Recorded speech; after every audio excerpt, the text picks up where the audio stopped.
Hello friends, David Bose here. Well, let's do another video. We were already doing a series before that last video we did, and I wanted to get back to that series. We're talking about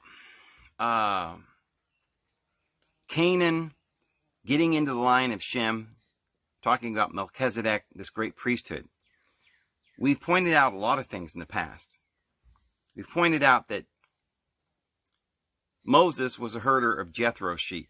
Jethro was the priest of Midian. We've talked about how Balaam was a prophet of El and believed in Yahweh, actually. And it says of Balaam, whomever he curses is cursed, and whomever he blesses is blessed. And Balaam never cursed Israel, but always he blessed them. He said, how can I curse Israel? Because Balak wanted Balaam. He hired him. He said, I want you to curse Israel. Well, Balaam says, I'm a prophet of God. I can't do that. I can only bless the one that El has blessed. His only sin was that he continually listened to Balak. Now, he never usually gave in. You know, he kept saying, no, I'm not going to do it. I'm not going to do it. Not even for money. But finally, in the end, because he didn't just turn away and say, that's it, I'm leaving. But from pressure, he eventually did cause the children of Israel to sin by worshiping idols. Sort of an indirect way. But the Bible in the New Testament talks about Balaam as though he's a bad guy because he ended up causing Israel to sin and become idolaters. However, if you really read the story, this is what is peculiar. Balaam worshipped God. And he gave one of the greatest prophecies that's in the Bible. There's probably a handful of people that gave these amazing, long, beautiful prophecies that came true. We've talked about the witch of Endor, that, you know, Jehovah says, now, I don't want you going to any other gods and worshiping any other gods and consulting anybody else or any of their priests. Well, Jehovah sent lying spirits to Saul, and you know, and then after that, he wouldn't even talk to Saul. He was trying to put him to death. So Saul couldn't get a word from Jehovah, so he went to the witch of Endor, or should we say the priest, the wise woman, the prophetess. She was a Canaanite woman. And she had powers, and she brought Samuel up from the dead. And Samuel made a prophecy about how Saul would die, and it came true. You see, the prophets of the nations, even the prophets of Baal, weren't necessarily false prophets. But what we're finding out is that there is a story about a transfer of power and certain gods who rule for periods of time, and Yahweh takes over from another priesthood or another god, and they change hands and they lay their hands upon, you know, Melchizedek transferred the priesthood over to Abraham.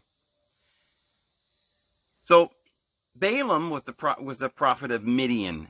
Jethro was a prophet of Midian. We find out that before Moses, the true priesthood was in a little town called Salem. Today we call it Jerusalem. And this town, city of peace, was ruled over by Melchizedek, who is, we're told in the book of Hebrews, was the priest of the Most High God, or El Elyon, which, as we've pointed out, is the God of the Canaanites. The Canaanites, if you look at the Ugaritic texts that we've dug up and we've looked at it, and their supreme high God, the father of the gods, was El Elyon. They call him that. El. And they also use the expression El Elyon.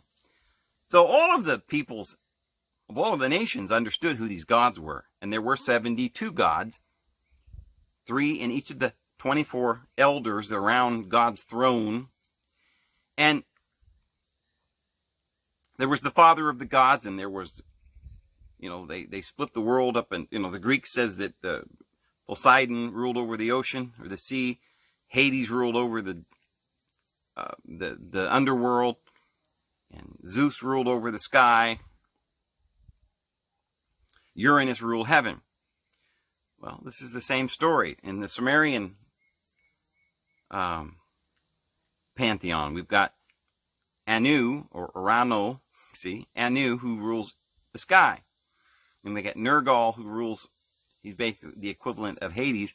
And Ea Enki was ruling over the Abzu, or the abyss, just like Poseidon, and we've determined that that's Yahweh. So what we have is a transfer of power from the low plane.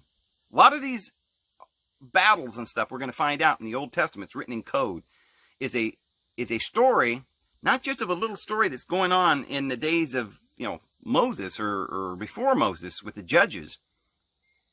Like, for instance, in the book of Judges with Samson. We're going to cover a little bit of that. And Gideon and Deborah. These stories might be telling a story about something that happened 1,500 years BC, but they're coded and they're telling us a greater story. They're telling us who we are and our grand history in the astrological ages. We're going to get into some very amazing things and how this transfer of power from one god to the next, because there was 12 houses, and each time a house, we go through each of these houses, and the gods that are ruling over that house, they have to change hands when we go into another age. And so the story that we have in the Bible is simply the story from one angle. It's just looking at a particular period of time in history when Yahweh ruled the world. Because, we go down through the bottom of the wheel and we have to go through the three houses, Libra, Scorpio, and Sagittarius, which is the 3 days or the 3 periods of hell that Jesus had to go through. And then what did Jesus do after he come up out of hell? Well, he rose on the horizon like Horus. Well, he had to go first to meet John, January. See, and the Aquarian man, he had to get baptized by John. He says, now let it be this way this time. See, that all righteousness should be fulfilled, because we've all got to go through the baptism of fire, and we've all got to go through the baptism of water. And, Israelites, they had to go through the Jordan River, down through the Milky Way, Eridanus in the sky of the Greeks, or the Milky Way that we know of today. And we had to go into the river. Jesus said the blind man had to go into the river Jordan 7 times and his eyes would be opened. See, in order to really see and to know and who we are and to get to that enlightenment, we've got to go down through this incarnation and down below all things. Christ, what is it that he ascended above all things, but that he descended first into the lower regions of the earth? Jesus had to be baptized. He had to go through the water. And then he found his disciples and he made them fishers of men. He went through the age of Pisces. Jesus represents all of us. We had to go through all of this. And then he crucified his flesh.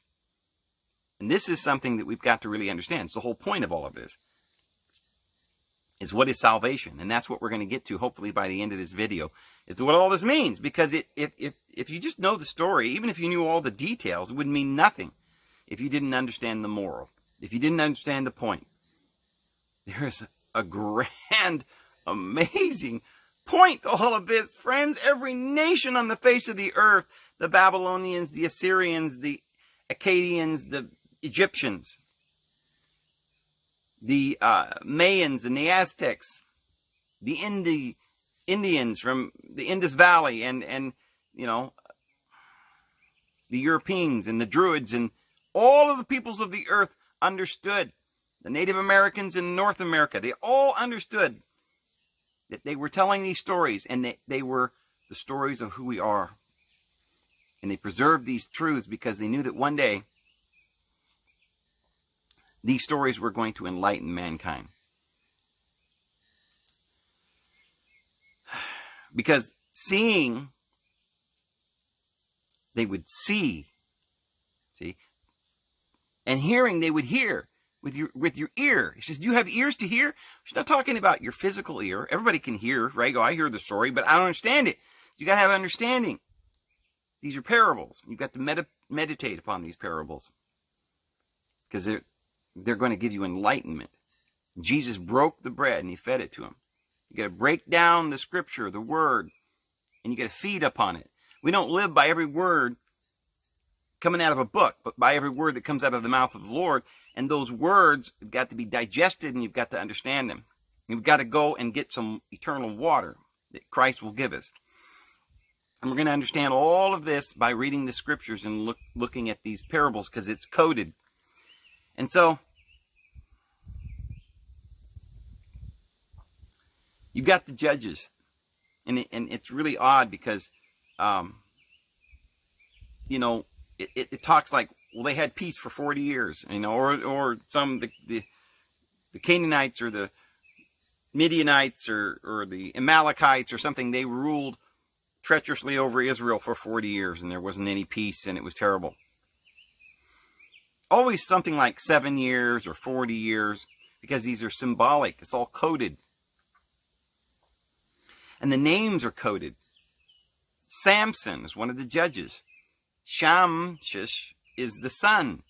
The son's going to rule for a while, and he's going to have to fight with the 5 axis lords of the Philistines, which is the 5 senses. Joshua fought the 5 kings and crucified them. Got to crucify the flesh. This is all very symbolic. And we're going to get more into Samson. But let's go back. Let's go back to Deborah, the mother of Israel. She was a prophetess. She was a prophetess of Yahweh. What are we studying the stories of Yahweh's prophets for? Elijah. And what do we need to study that for? It's not our God. We've talked about this a million times. Jesus came in and he says, your God, you Jews, your father is the devil. He's a liar. He's an accuser, slanderer. He's got you in bondage. The Apostle Paul says it's a curse, the curse of the law. And we need to become free. And Jesus set us free. Because if the Son of Man sets you free, you're free indeed. And Jesus said to the Jews, he says, your father is the devil. And you wish to do the desires of your father. He was a murderer when he began. And there is no truth in him. And there is no truth in you. This religion. These laws. What was he talking about? He just come along to the world because you're so angry because you don't like this religion? Well, he probably, that'd be a pretty good reason to come to the earth and to let people know this religion's bad. But then he could have come in our day and told us about how bad Jehovah's Witnesses are, right? And how they're separating families. And he could have talked about some other crazy religion, or how modern Muslims are under some bondage and this eye for an eye and a tooth for... I mean, he didn't come just to condemn a particular religion.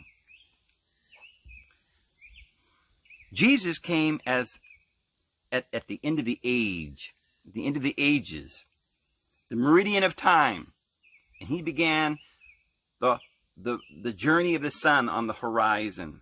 It's a parable, and the bondage in the darkness down below, in the abyss. Remember, Ea Enki is his counterpart in the Greek religion is Poseidon. He ruled over the sea, because in the Sumerian tablets, Ea Enki ruled over the Abzu, or the abyss. And so before the 3 houses of the abyss, there was the 3 houses of hell. Hades ruled that. And there are other gods that rule. I mean, there's a god over each house, and there's different servants and deacons and so forth. So there's the Baals, they're plural, and they ruled down there in hell. So when you're looking in the book of Judges, it says that the Canaanites ruled for a period of time, and there was darkness and all this thing. It says that they had this battle in the low plain. When you remember, we were talking about Elijah having this debate with the Baal prophets and this contest with Jezebel and stuff. Well, they ended up, the dogs ended up, well, Elijah said that as a prophecy that the dogs would lick up her blood and eat her flesh, and her body would be like manure on the low plain of Jezreel. And we talked about how that's south of Jerusalem, just at the end of the valley of Hinnom. Jesus said that represented hell, the low plain. And if you go in that direction, you keep going, and it goes all the way out to the Dead Sea, which is the lowest place on the face of the earth. And the Jordan River is the lowest river on the face of the earth. And this is why we have to go into this river and get baptized. In the story there, when Joshua went through and crossed over the Jordan and it dried up, just like the crossing of the Red Sea, it's symbolic. They took 12 stones and they stacked them and they called it Gilgal. And there's a place called Gilgal there today. And Gilgal means the wheel. So you go down into the lowest places, into the carnal nature. It's under the bottom of the wheel down here. Aquarius and Pisces, down here at the bottom of the wheel. You've got to go and get baptized with John. John says, I'm not worthy to untie his sandal. He's going to go on increasing. I'm going to go on decreasing. Jesus said there's never been born of a woman one better than John. But those in the kingdom are better than he is, because that's the lower. See? We've all got to get baptized. We've all got to go through these lower frequencies and come into this world. But that's not our home. And there's these other gods that are ruling over these houses, these Baals. And then we got the story of how Kronos swallowed up his children. And Zeus had to open up his father. And he takes his 6 brothers out and he restores them. And then he puts some other 6 brothers back in there. Because you see, the sun goes down and gets conquered in the darkness. And then it's defeated. And it's a cycle. And then the 6 children on the bottom got light. Right? And then, so it's a constant battle. And this is what all these scriptures are talking about. Whether it's Greek mythology or whether it's the Bible. And so Deborah is the mother of Israel. And she's fighting the Midianites. And she conquers them. And after she's finished, she's one of the 3 prophets that we started to talk about at the very beginning that makes one of these amazing prophecies that's very long and poetic and beautiful. That all of it was fulfilled. And, like I said, Baal, he did one, or Balaam. And he prophesied about how Israel would be blessed and they would prosper and what they would do and where they would go. Moses did it, in Deuteronomy. He talks about Moses described all the 12 sons and gave all of their blessings and said where they would be in the latter days. Well, Balaam did that and it all came true. He was a great prophet, but he did fail at the end. Even Moses failed at the end. He wasn't allowed to go into the promised land because he struck the rock and didn't give glory to our Father in heaven. You see, so prophets fail.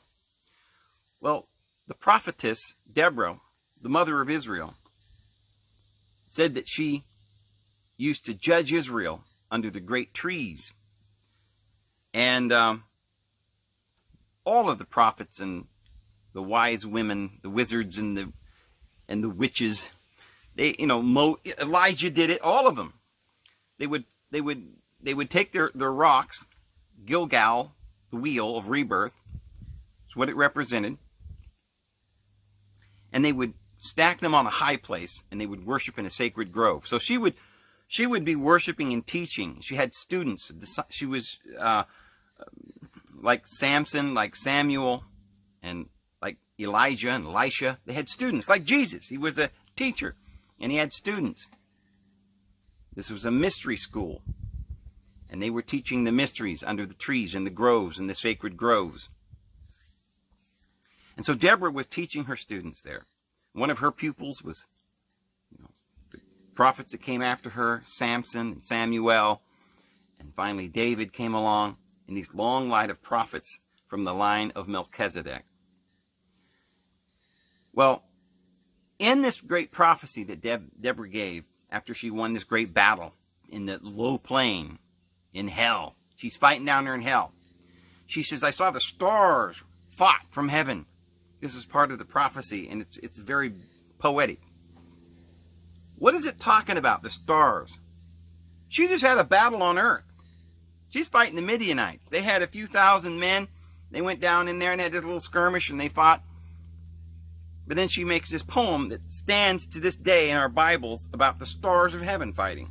Because you see, this is not talking primarily about some little skirmish, 1500 BC, 1800 BC, but this is talking about our history as a planet for thousands of years.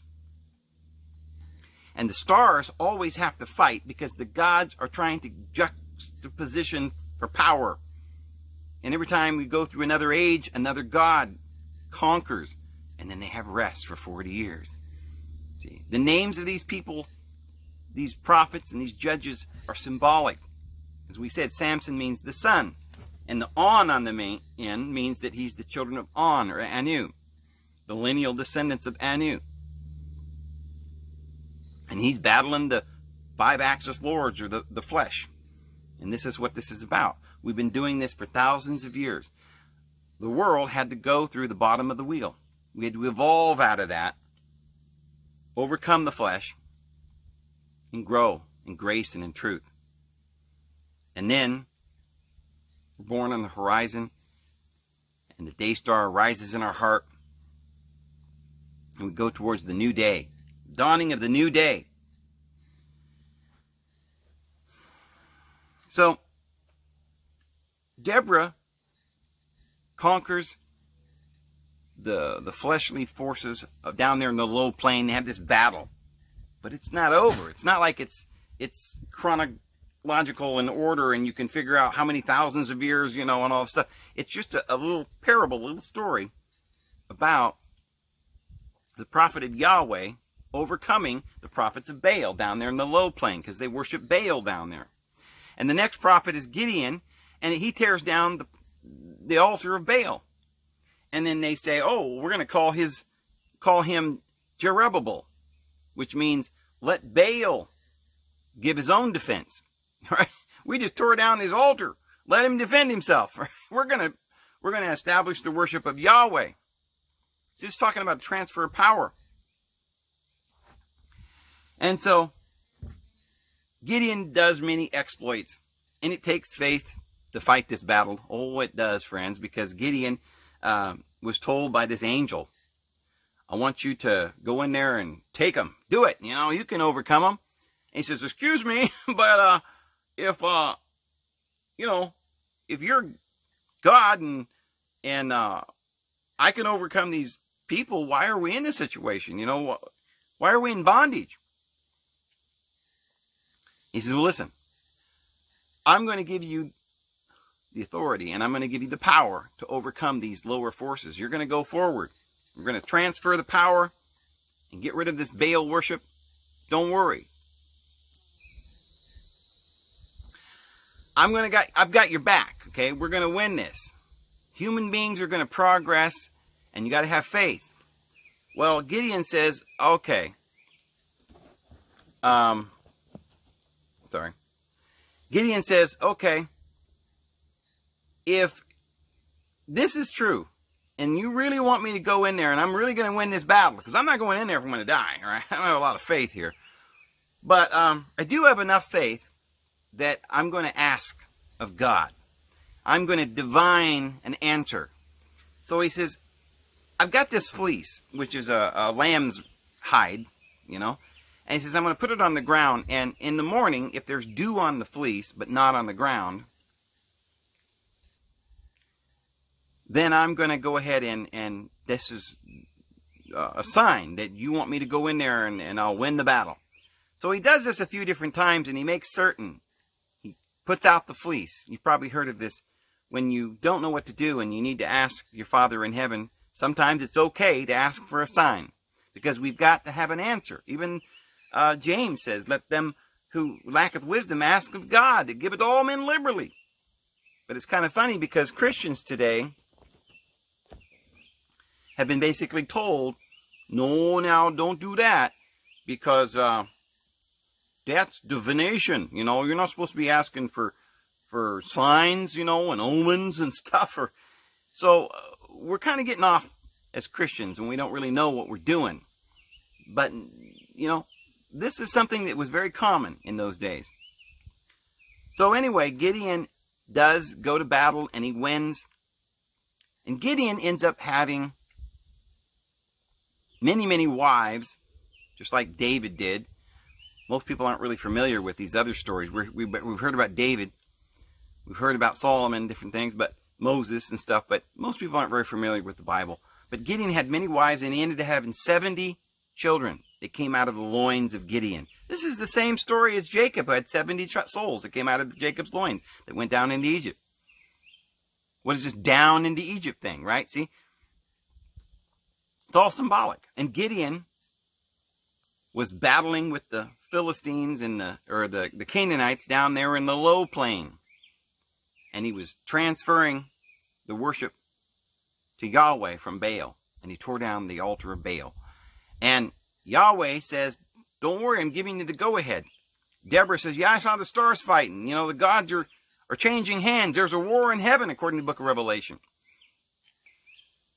So, what it's telling us is that we're under these 12 stones. We call it Gilgal, or the wheel. We've got to cross through the Jordan River. We've got to go down into the frequencies and overcome this lower realm before we can get to the high mountain in the north, in Zion. Because that's heaven, in the mountain in the north. And that's the pole star. Well, see, Jerusalem, the south part of Jerusalem, had the Valley of Hinnom. And that, Jesus said, represented hell.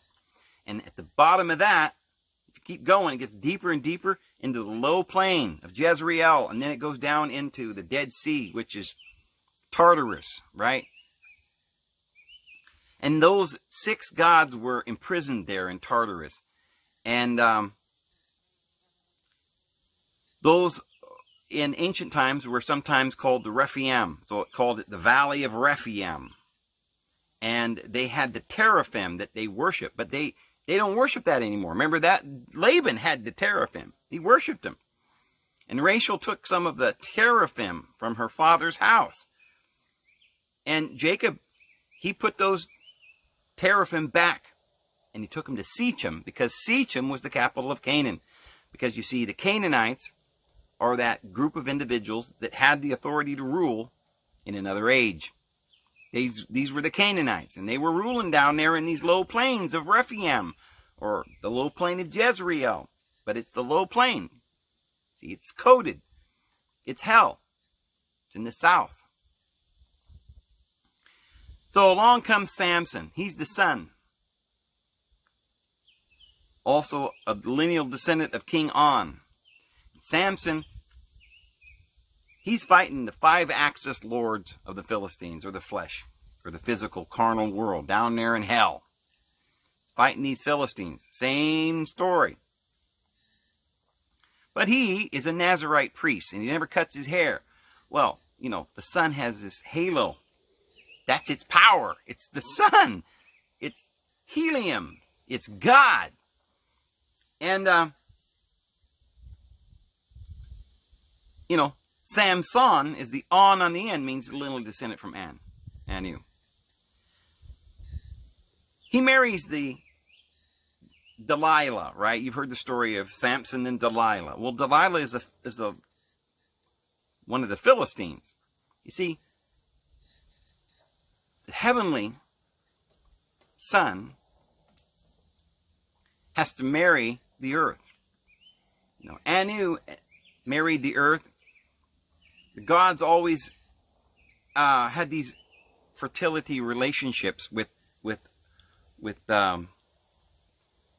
Mother Earth. So, the 2 lines, both of them are necessary. The Canaanites always provide us with the female heir, because the seed of the woman is going to be the Messiah. So, just like, you know, Joseph marries Asenath, the daughter of Shechem, the capital city of Canaan, Shechem the Canaanite.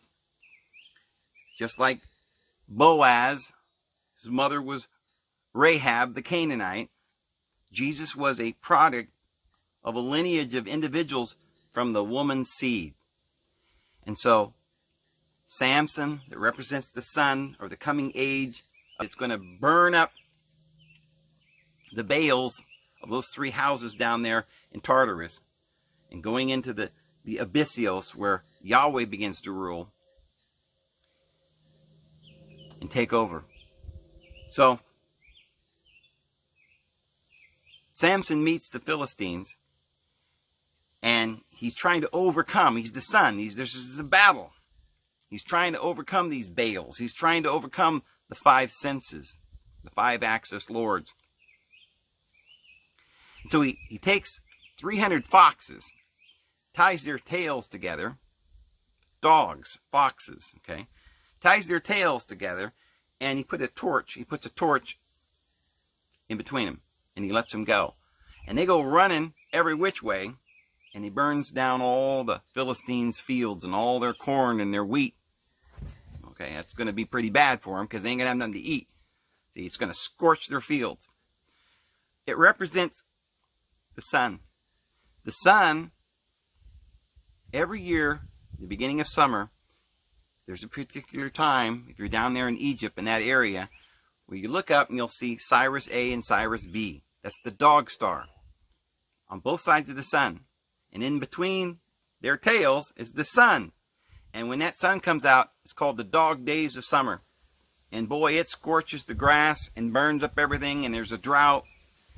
And they got to wait for 40 days for the floodwaters to come and renew it all again.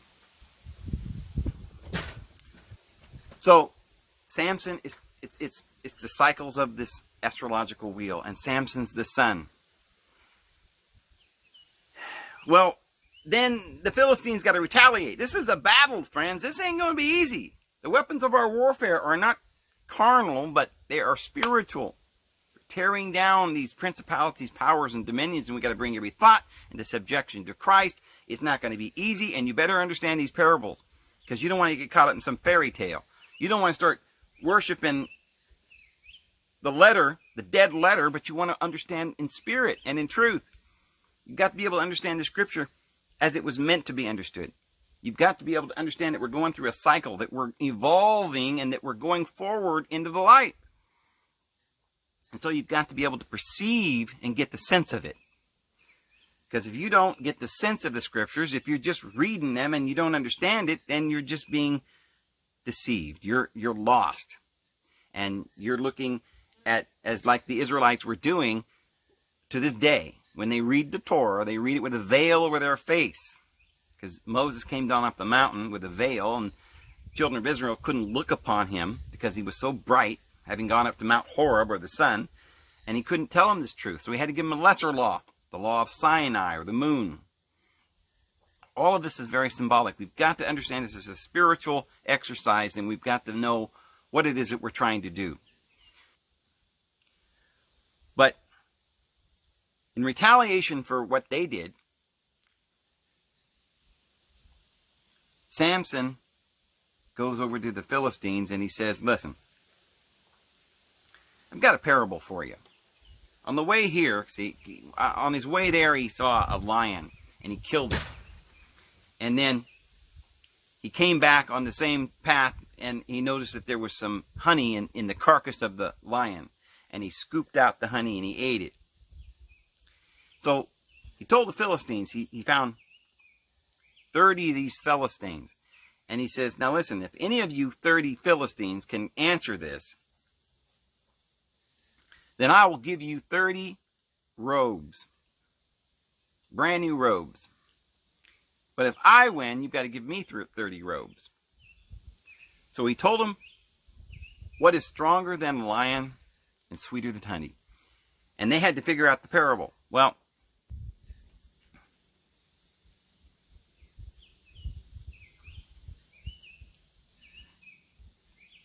so they went and got his wife, Delilah, and, because she was a Philistine, so she had loyalties to them. And she didn't have a lot of loyalty to Samson. Because, see, this physical world's not loyal to you. It's carnal. And you've got to understand that. Your covenant with this world is not so great. You need to be spiritual. So they keep pressuring her, and she finally divulges to them what this parable means. See, the real meaning of the parable is that through death and this cycle of life comes the sweet honey. So because they got the answer out of Delilah, they gave him the answer, and he really got upset because he says, you would never have gotten the answer to this if it weren't for the fact that you got it from this treacherous woman that's my wife. She was constantly trying to get him to give up his secrets so that they could get power over him. And, finally she figured out I'd cut his hair, right? If you take the halo off the sun, the bright shining of the sun was his power. You cut that off and he ain't got no more power. He's the sun. So he ends up going out and murdering 30 of these Philistines. He takes their robes and he says, here you go, your 30, here's what I promised you, 30 robes, right? So he killed 30 Philistines. What is this 30? Well, there's 30 days in the month. And this represents the great priesthood that is earthly and carnal, like the Aaronic priesthood, only even a lesser priesthood. It's the moon, which is a lesser light. So all of this is very symbolic. So then they retaliate again, try to get Delilah to figure out, how to take his power, because he was powerful, and they needed to find out some way to conquer him. And then he goes back and retaliates again. And this time he takes the foxes and burns up their fields. So they retaliate, and they go and they burn up his wife. They murder her. Well, the flesh is pretty serious. It demands things, and sometimes we've got to give up the flesh, right? And we've got to understand that the flesh is going to be here today and gone tomorrow.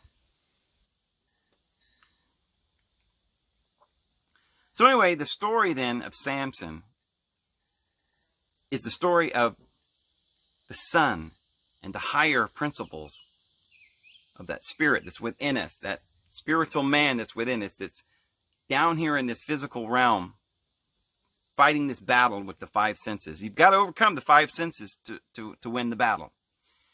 And we've got to replace this old thinking with the new way of thinking. We got to, as Jesus said, cast our nets on the other side of the boat, because we're not getting any fish over on that side of the boat. But if we cast our net on the spiritual side, because the flesh doesn't have the power, it doesn't have the means. When you're worrying about things, you're not going to prosper. You're not going to be any fish, not any emotional well-being. Come up out of the emotional well-being of that ocean. Fish are in the water. The water is your deep subconscious mind. And sometimes people have these monsters coming up out of their subconscious, these fears and all that. You've got to conquer all of that. And you've got to catch a bounty of fish, of well-being and tranquility and sustenance that comes from that innermost being. So Samson rules for 40 years, and there's peace. Again, the cycle goes forward. And then a man comes along named Gideon. So we've got Deborah, and we've got Samson. We've got Gideon. So Jesus comes in, just like Joshua, crosses over the Jordan River, sets up the stones there at Gilgal, or the wheel, and then saves the harlot, the Canaanite, because that's your soul. But don't touch anything else. Don't touch the gold. Don't take any of their food, their animals. Can't make any covenants with their women. None of the silver, none of their money, or their jewels. Leave it all. It's got to all be destroyed and burned up. The walls come down, and we're free. And we free our soul.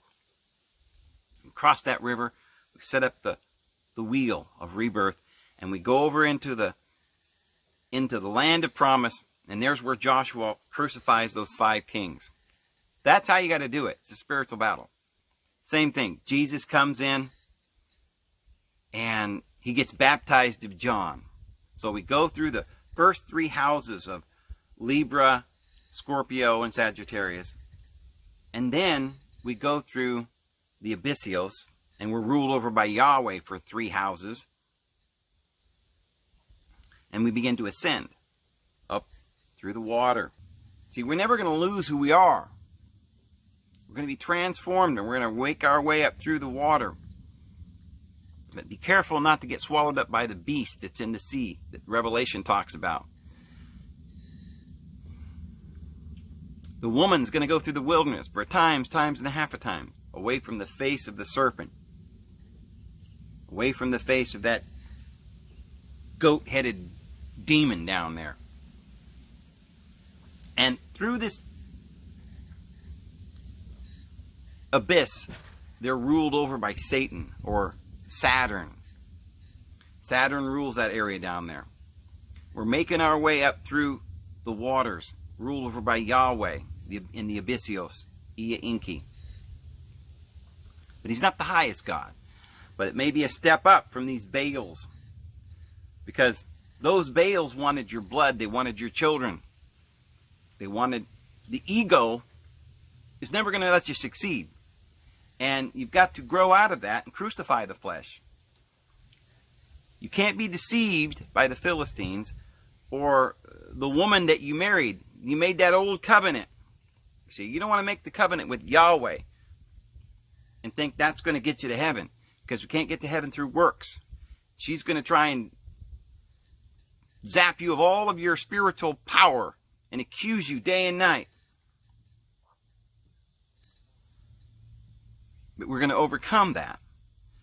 So Jesus comes to Galilee, goes through the Jordan, and he comes to Galilee, which is also, the root of that is Gal, or the Gilgal, which is the wheel. So it's the circuit. Galilee's the circuit or the wheel. So Jesus is that spiritual being, and he's still got the flesh. He's got to crucify that flesh, just like we all do. He's already been baptized by John. And he comes along, and he sees a man in a synagogue. Okay, this represents this religion, this Jewish religion, and this God Yahweh that he, remember he tells him, your father's the devil. He's from beneath. My father's from above. You've never seen my father or heard his voice. See, it's not the same. So he comes to this man from the synagogue who's got demons. See, if you're worshiping in there, you're being ruled over by a demon. Bondage. You're under control. You don't know my father. And he casts out this demon. You see, everything that Jesus did is a parable about how all of these ages come and go, and we progress through them, and we go down through the bottom of the wheel. And what we're striving for is go towards the light. And this is symbolic. Why would you use such a parable? Because every day you wake up, when you live in this world, and this is all there is around you, and you know that the sunshine brings life, and you know that there's serpents down there in the holes of the rocks, and the beasts and whales in the ocean, and alligators in the river, you know, and they're dangerous. And so, you see, from time immemorable, they had these parables. They understood the world as a beautiful code for the reality. Had to teach people with things that they could understand. And so every prophet that was a prophet or has ever been a prophet, they had to get the vision of paradise. Moses talked about paradise in the Garden of Eden. Isaiah saw God's throne and the river of life and the trees of life and the, beautiful things, the angels that are around his throne. Revelation talks about it. The Apostle Paul said he he received the revelation, whether in the body or out of the body, he couldn't say. But 14 years before, he had received this revelation by being taken to paradise. He called it the third heaven because it's within us. It's that spiritual place within us. And it's the prototype for this world. This is just temporary. This is just an illusion. The real world isn't this physical world because it's just temporary. But we're going to fight this battle. We go down through the darkness where the light doesn't shine. And we wrestle with our fears and the monsters that's in this subconscious mind that we've got that's coming up out of the deep, right?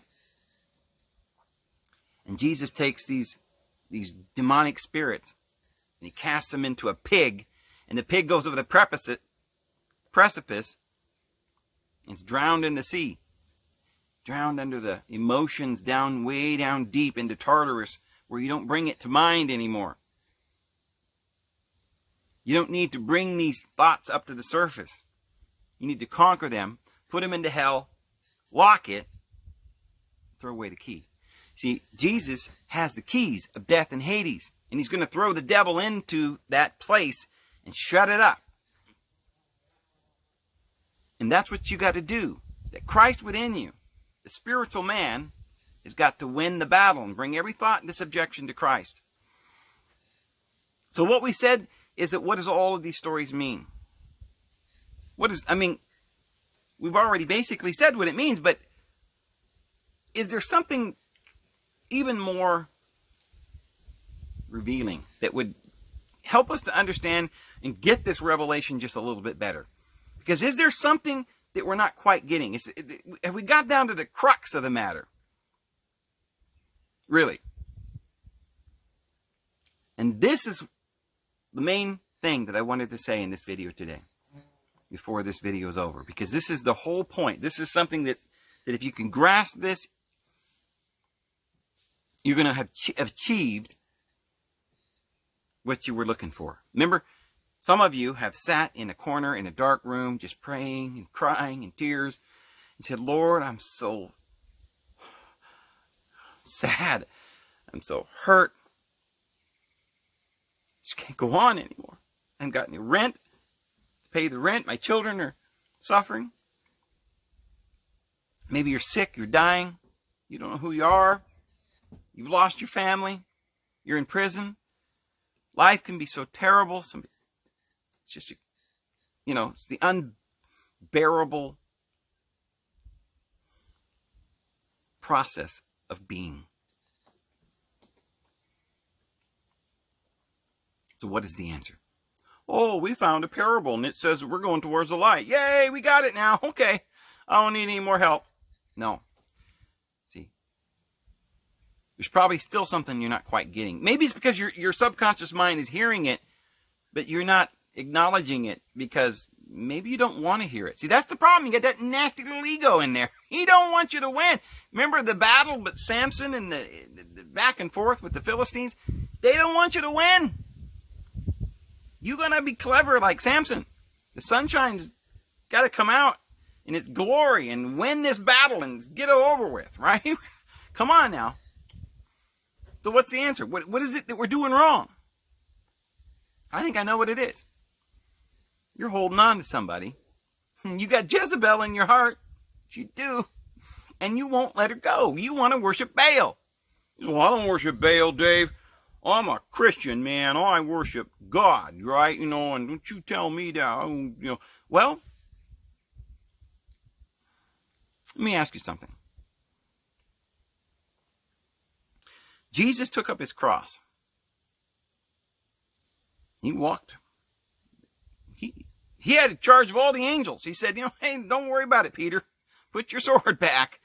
I could call the legions of angels down here, and I came here willingly. For this I was born.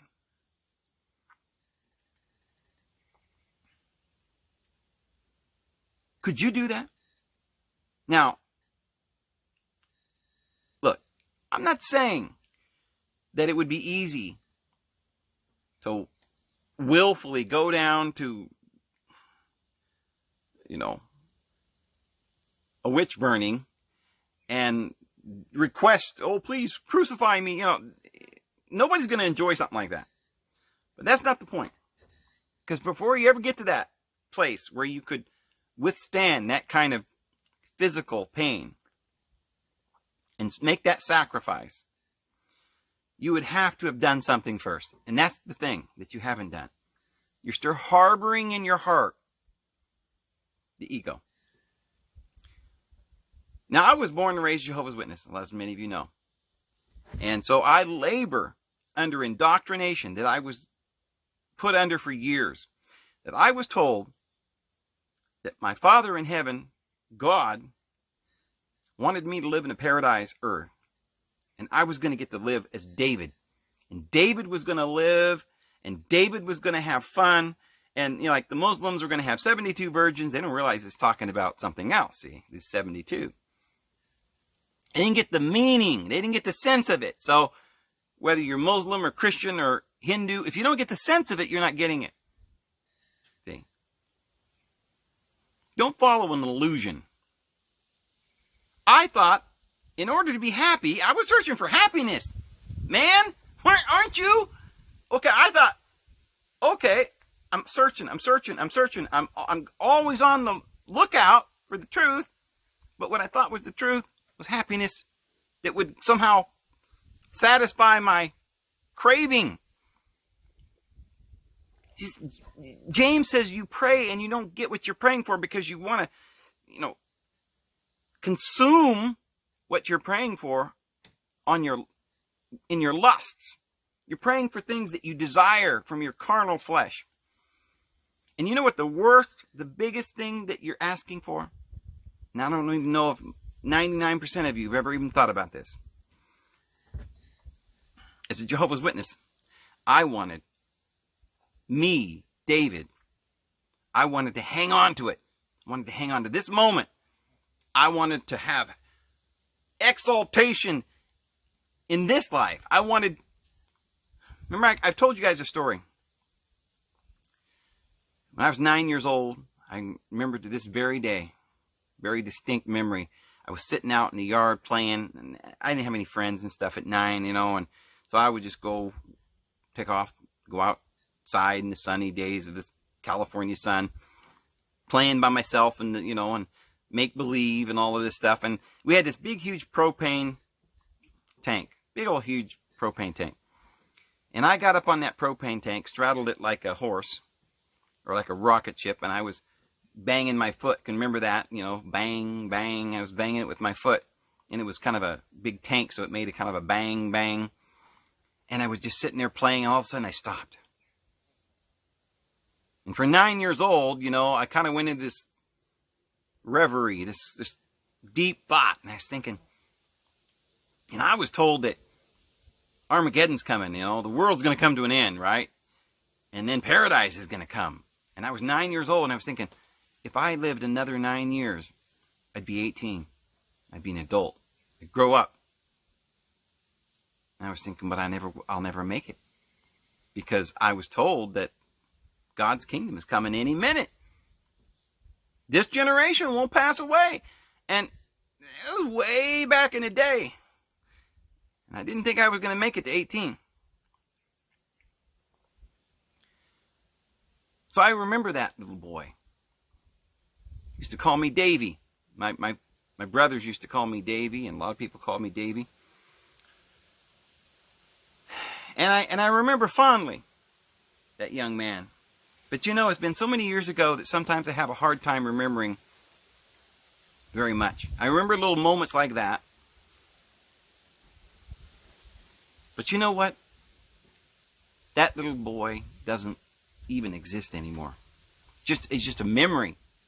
I don't even remember a lot about what that little boy did. I know his name was Davy.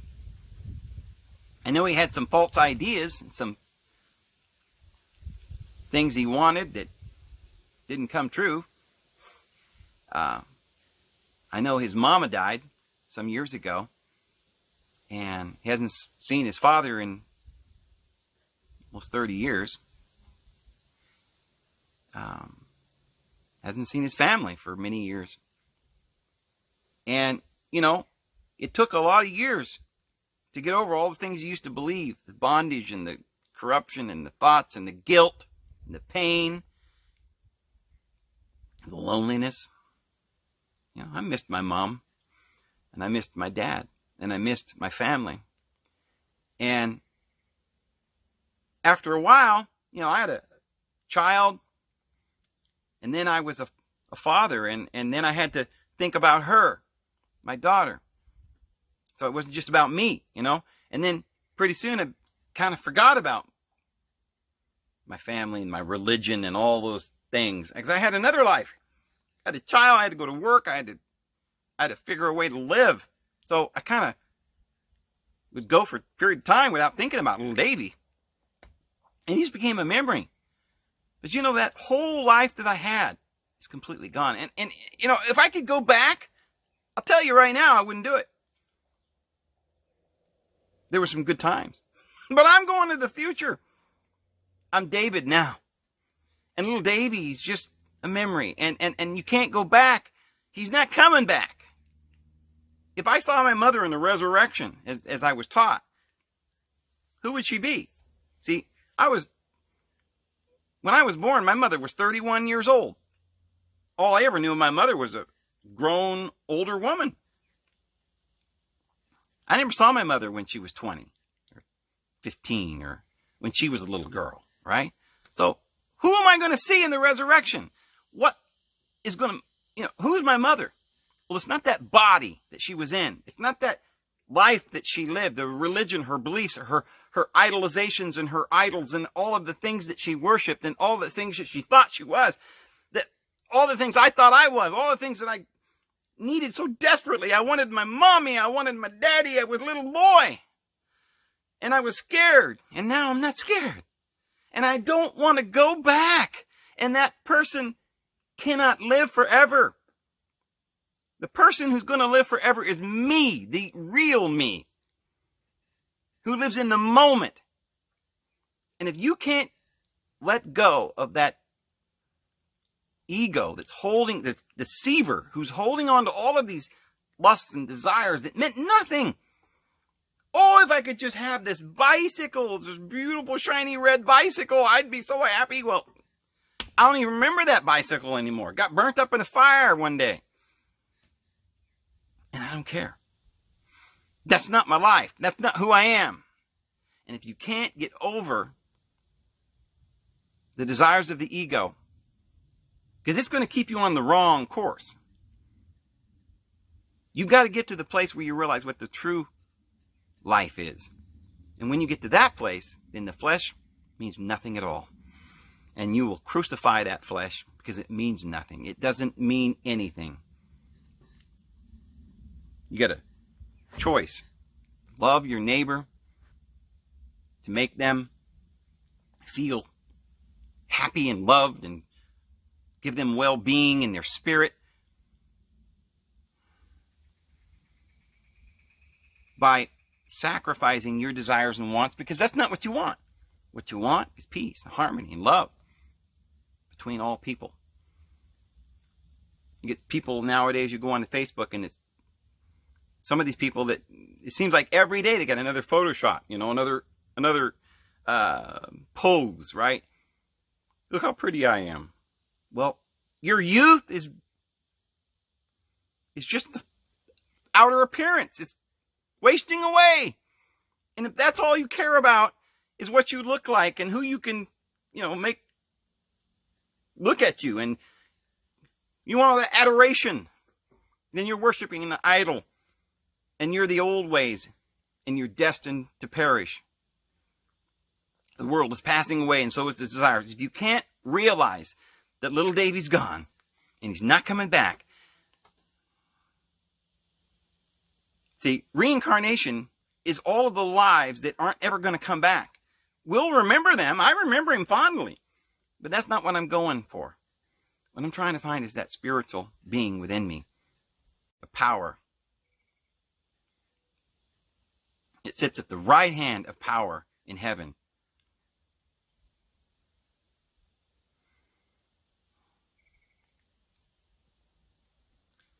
and has all authority in heaven and earth. That person lives in the now and not in the past. And that person is at peace. And there's no pain. The pain coming from all of the lust of the flesh and all the things that you wish you had that you couldn't have. And you have pain. You just want to consume it upon your lusts. That's what you're praying for. When you can learn who you are, that spiritual man within you, and literally crucify the flesh, knowing that it means nothing at all. When you can literally get over this ego and stop worshiping this God of the underworld and receive the revelation of Christ, then you'll be saved. So anyway, friends, I'm going to go ahead and go. This is David Vos, and we'll see you again tomorrow. Have a good one.